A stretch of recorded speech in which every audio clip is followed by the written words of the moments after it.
আজকে বিকালবেলা নাস্তা কি খাবে বলো? আমি এটা খাবো। পুডিং খাবা? হ্যাঁ। আজকে বিকেলের নাস্তা এখানে পুডিং বানিয়ে নিয়েছি। অনেক গরম গরম হয়ে গেছে। আর আমার বাচ্চা খাবে। এই যে আমার বাচ্চা অনেক খুশি। দেখি মুখটা, দেখি মুখ, দেখি এক্ষুনি খেয়ে ফেলতেছে। এখনো কাটি নাই পুডিংটা। অনেক গরম, তারপর অস্থির। এই যে হাতে দিয়ে দিয়ে একটু একটু চেক করে। আর এখানে হচ্ছে ডালপুরি আছে, ডালপুরি ভেজে নিব।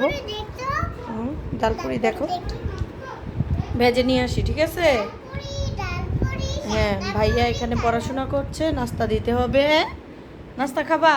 কি খাবা নাস্তা? আচ্ছা, আজকে পড়ো পড়ো। এই যে তুমি চেয়ারটা এইভাবে ধরলে পড়ে যাবে, উপর হয়ে পড়ে যাবে চেয়ার নিয়ে। এখানে পুরি ভাজার জন্য তেল বসিয়ে দিলাম।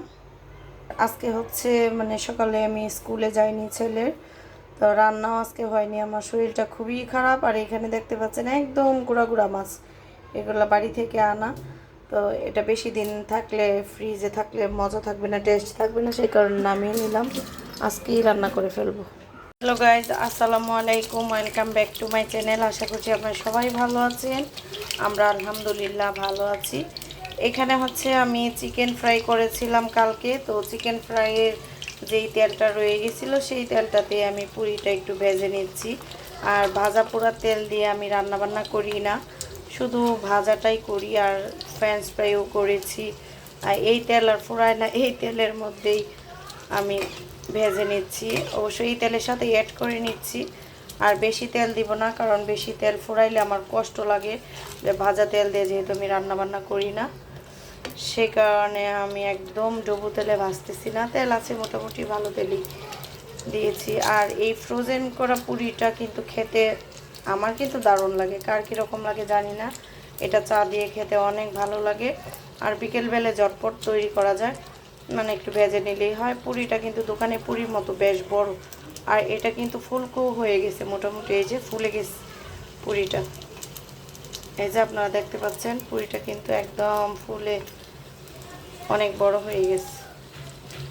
বাসায় যেহেতু আমরা 4 জন আছি, আমার 2 বাচ্চা, টিচার আর আমি, তো 4টা পুরি ভেজে নিচ্ছি। তে পুডিং সাথে করে, পুডিং আছে, হয়ে যাবে বিকালের নাস্তাটা। হ্যাঁ, তুমি কাটবা, কাটো। এভাবে না তো, উল্টাভাবে চাকু দিয়ে কাটে না তো, এভাবে।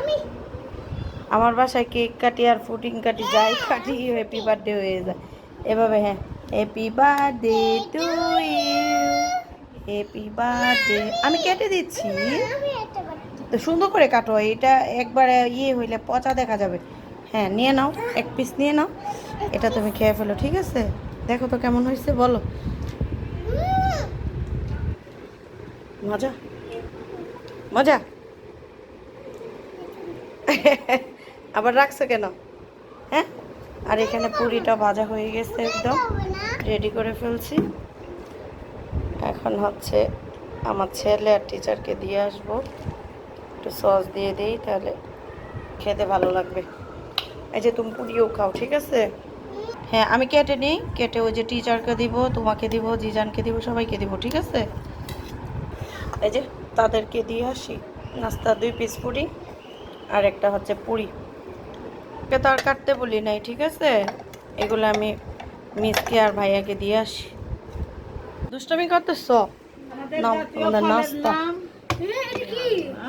এটা পুডিং আর হচ্ছে পুরি, পুরি আর পুডিং। খেয়ে ফেলো। এখন আমি খাই পুরি। তোমারটা আছে, তুমি খেয়ে নাও। পুডিং আগে খেয়ে নাও। আমার মেয়ে পুডিংয়ের জন্য অস্থির হয়ে গেছিল। আচ্ছা, খেয়ে ফেলো। এই তো আমার এই ভিডিও ছিল, একটা শর্ট ভিডিও প্রায়। তো আজকের মতো এখানে বিদায় নিলাম। আমার ভিডিওটা ভালো লাগলে লাইক, কমেন্টস এবং শেয়ার করে দিবেন। আল্লাহ হাফিজ। এই যে দেখো, পুরির ভিতরে আমি সস নিয়েছি। এখন এভাবে চাপ দিয়ে সবটা মিশায় খেয়ে নিব। কেমন দাও? আল্লাহ হাফিজ দাও সবাইকে, আল্লাহ হাফিজ দাও।